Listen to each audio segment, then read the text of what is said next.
পৃথিবীর শ্রেষ্ঠ মহামানব হজরত মুহাম্মদ সাল্লাল্লাহু আলাইহি ওয়াসাল্লামের চতুর্থ এবং সর্বকনিষ্ঠ কন্যা হচ্ছেন হজরত ফাতেমা রাদিয়াল্লাহু তাআলা আনহা।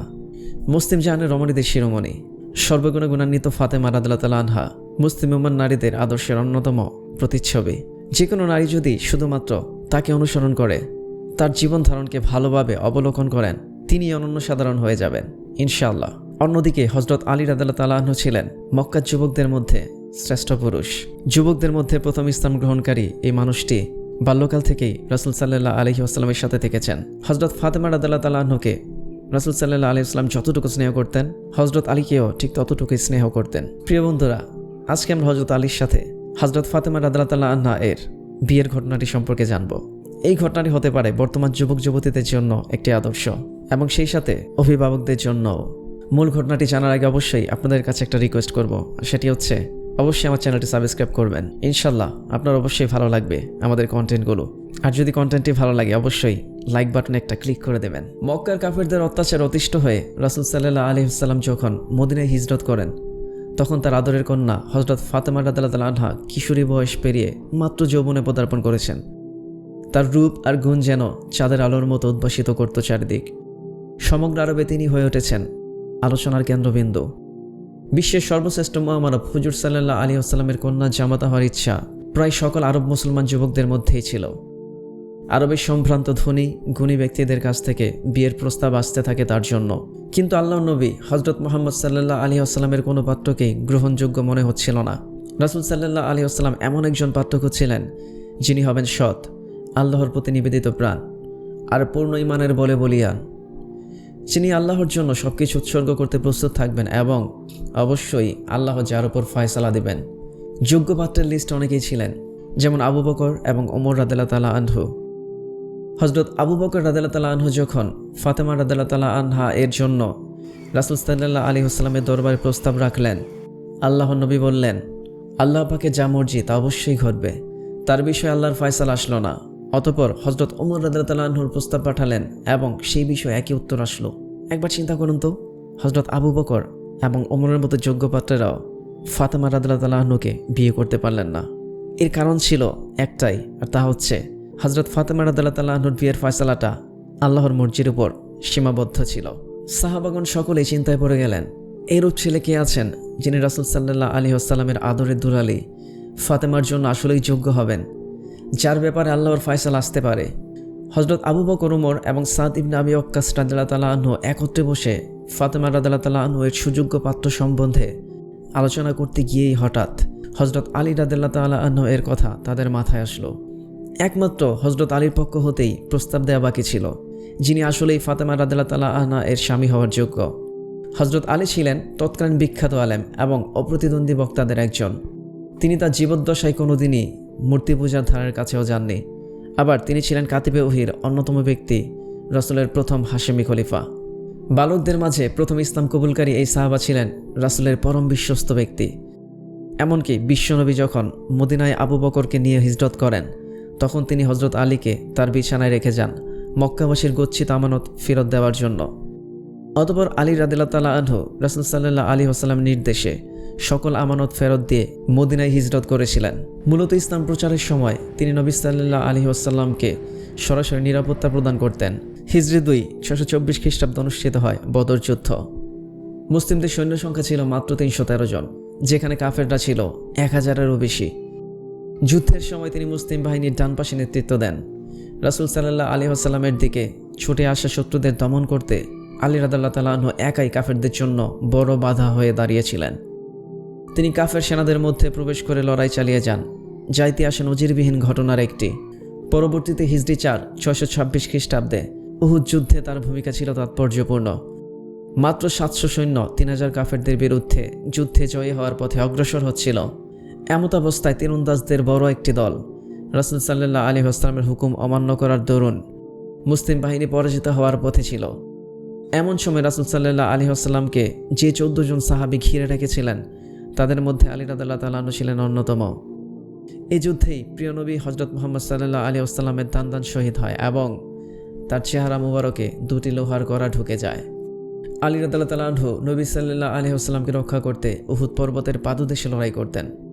নবী সাল্লাল্লাহু আলাইহি ওয়াসাল্লামের উপর ধাওয়া করার সময় আলী রাদিয়াল্লাহু তাআলা আনহু শত্রুদের প্রতিহত করে নবীকে নিরাপদ রাখেন। এক সময় আলী রাদিয়াল্লাহু তাআলা আনহু এককভাবে শত্রুদের 20 জনের বেশি সৈন্যের সাথে লড়াই করেন এবং তাদের থামান। এত অবদান আর চারিত্রিক মাধুর্য থাকা সত্ত্বেও সাহাবারা দ্বিধাদ্বন্দ্বে ভুগছিলেন, কারণ আলী ছিলেন পিতৃমাতৃ, গৃহহীন, নিঃস্ব এবং দরিদ্র। এমনকি নিজের থাকার মতো কোনো ঘরও ছিল না তার। তাই তারা নবীর কাছে প্রস্তাবেরও সাহস পাচ্ছিলেন না। অপরদিকে আলী রাদিয়াল্লাহু তাআলা আনহু এর মনে বাসনা থাকা সত্ত্বেও তিনি একই কারণে রাসূল সাল্লাল্লাহু আলাইহি ওয়াসাল্লামের কাছে তার ইচ্ছা প্রকাশ করার সাহস পাননি। কিছু সাহাবা এটা ভেবেই নিয়েছিলেন ফাতেমা আলী রাদিয়াল্লাহু তাআলা আনহু এর নসিবেই আছেন। হযরত ওমর রাদিয়াল্লাহু তাআলা আনহু হযরত আবু বকর ও সাদ রাদিয়াল্লাহু তাআলা আনহুকে লক্ষ্য করে বললেন, আপনারা কেউ যদি নবীজির কাছে আলী রাদিয়াল্লাহু তাআলা আনহু এর প্রস্তাব দেওয়ার সাহস না পান, তবে প্রস্তাবটা আমি উত্থাপন করব। আমার দৃঢ় বিশ্বাস আল্লাহর নবী এটা পছন্দ করবেন। হযরত মুহাম্মদ সাল্লাল্লাহু আলাইহি ওয়াসাল্লাম মসজিদে নববীতে বসে কতিপয় নমুসলিমকে ইসলামের বাণী শোনাচ্ছিলেন। এমত অবস্থায় ওমর, আবু বকর ও সাদ রাদিয়াল্লাহু তাআলা আনহুকে সাথে নিয়েই সেখানে উপস্থিত হলেন এবং রাসূল সাল্লাল্লাহু আলাইহি ওয়াসাল্লামকে বললেন, ইয়া রাসূলুল্লাহ, আমি একটি আরজ করতে চাই, বেয়াদবি মাফ করবেন। ফাতেমা রাদিয়াল্লাহু তাআলা আনহু এর জন্য অনেক স্থান হতেই প্রস্তাব এসেছিল, কিন্তু কোনোটাই আপনার পছন্দ হয়নি। এবার আমি এক যুবকের জন্য প্রস্তাব নিয়ে এসেছি, যদি সেইটি অশোভন হয় তবে বেয়াদবি মাফ করবেন। নবীজি জিজ্ঞেস করলেন, কে সেই ব্যক্তি? হযরত ওমর বললেন, আলী ইবনে আবু তালিব। আমার বিশ্বাস হযরত ফাতেমার জন্য আলী একমাত্র যোগ্য ব্যক্তি। আপনার মত থাকলে আমরা এই বিষয়ে আলীর সাথে কথা বলবো। আল্লাহর রাসূল সাল্লাল্লাহু আলাইহি ওয়াসাল্লাম কিছু না বলে কিছুক্ষণ চোখ বন্ধ করে রাখলেন।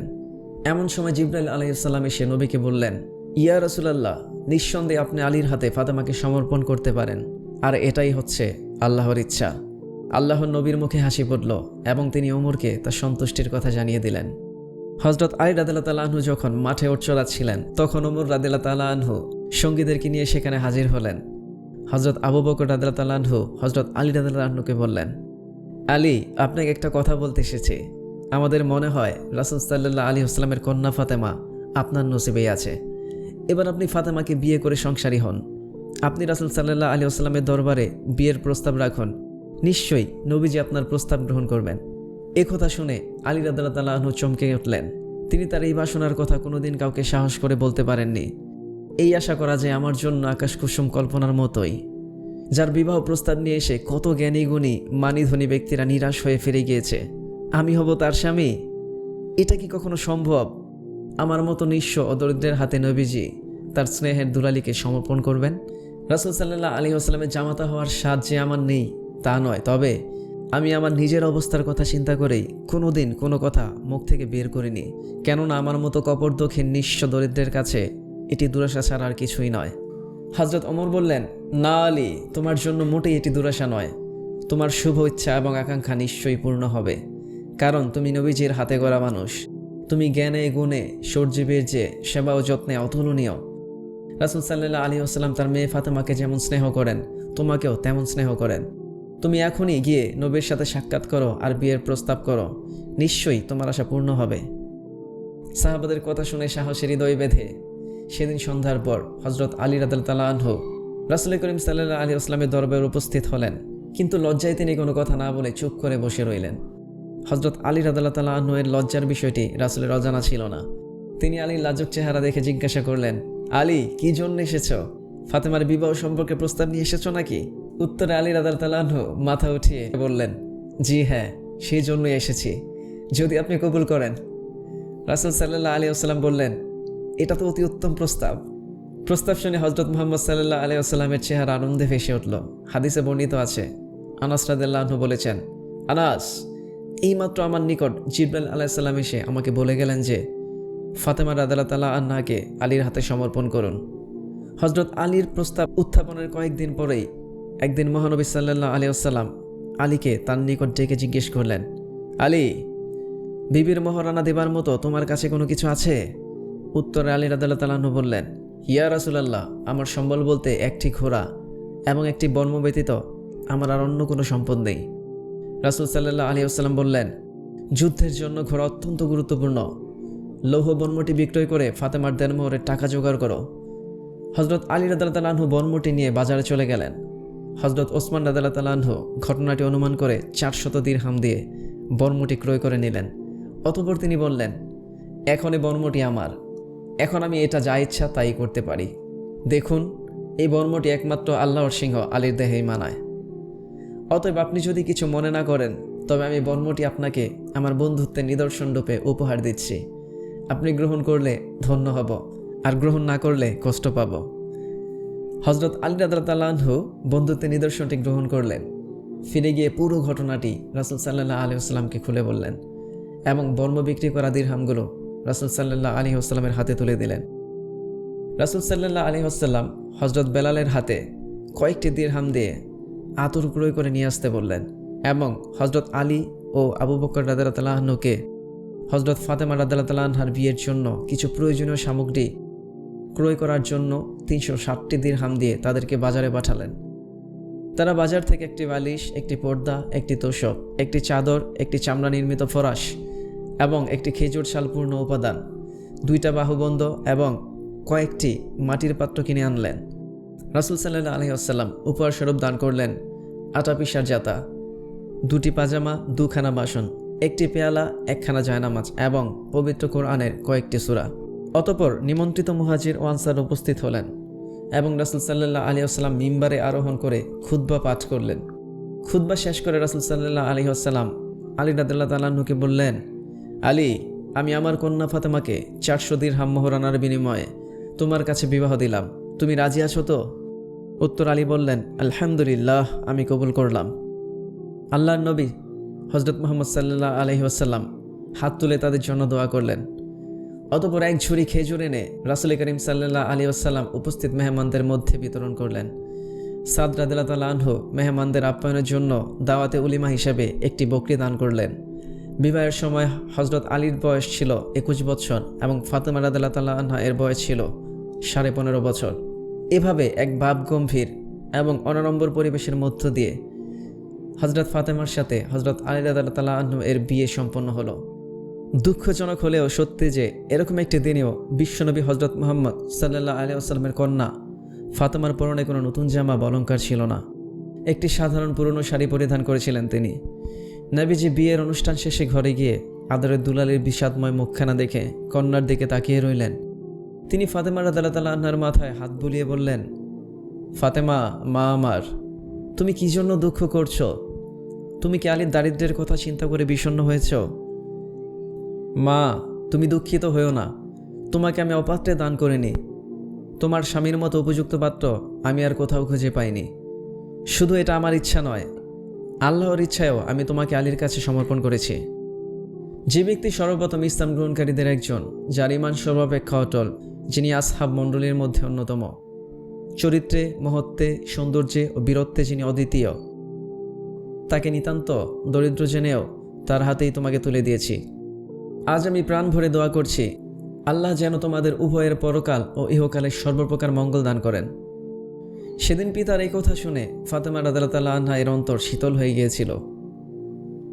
অতঃপর বিবাহের পর ফাতেমা রাদিয়াল্লাহু তাআলা আনহা পিতৃগৃহেই রয়ে গেলেন, কেননা মদিনায় হযরত আলী রাদিয়াল্লাহু তাআলা আনহু এর থাকার মতো কোনো গৃহ ছিল না।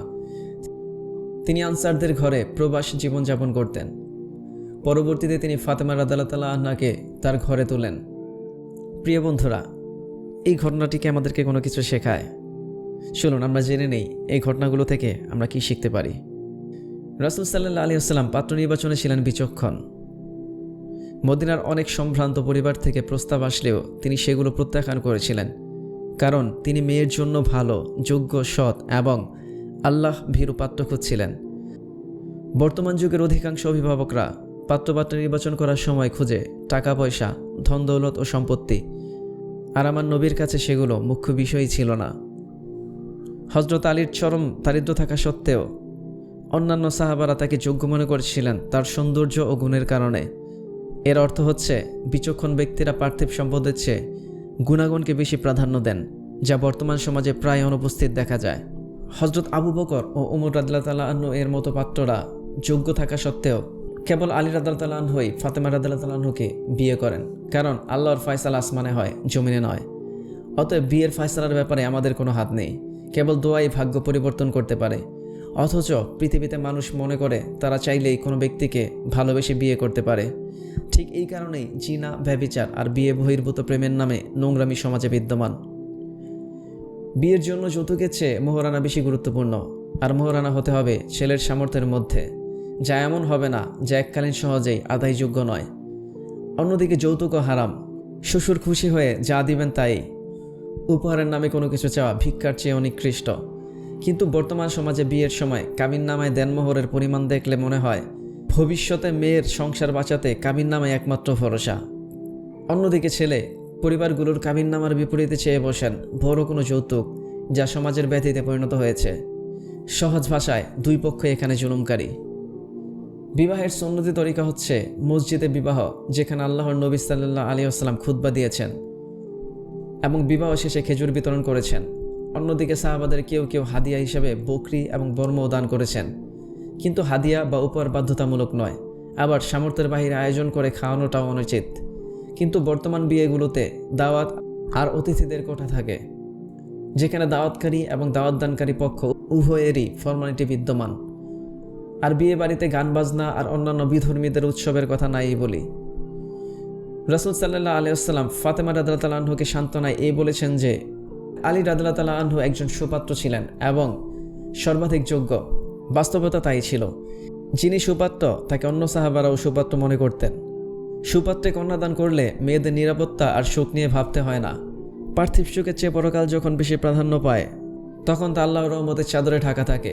বর্তমানে বিয়েগুলোতে পরকালের চিন্তা একেবারেই মিসিং, যে কারণে এই সমাজে ডিভোর্স, পারিবারিক ঝামেলা ও অশান্তি বেশি পরিলক্ষিত হয়। রাসূল সাল্লাল্লাহু আলাইহি ওয়াসাল্লাম সহ অন্যান্য সাহাবাদের বিবাহ লক্ষ্য করলে দেখবেন তাদের বিবাহগুলো সম্পন্ন হয়েছে অধিকাংশ ক্ষেত্রেই জানাশোনা আত্মীয়দের মাঝে। আপনার নিকটস্থ আত্মীয় বা কাছাকাছি অঞ্চলগুলোতে পাত্র বা পাত্রী খুঁজুন, যাতে আপনারা ছেলে বা মেয়ের চারিত্রিক দিকগুলো সম্পর্কে খোঁজ নিতে পারেন।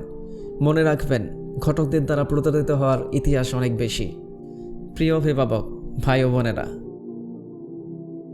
আপনারা যদি সত্যি আপনাদের জীবনে এবং আখিরাতে সুখী হতে চান, তাহলে পার্থিব ধন দৌলত ও সম্পত্তির চেয়ে ছেলে বা মেয়ের চারিত্রিক মাধুর্য খোঁজার চেষ্টা বেশি করুন। দেখবেন ইনশাআল্লাহ আপনাদের পরকাল আর ইহকাল দুটি জীবনই সুখের হবে। আল্লাহ আমাদেরকে হযরত আলীর মতো এবং ফাতেমা রাদিয়াল্লাহু তাআলা আনহার মতো ব্যক্তিত্ব আমাদের পরিবারগুলোতে দান করেন। আমিন।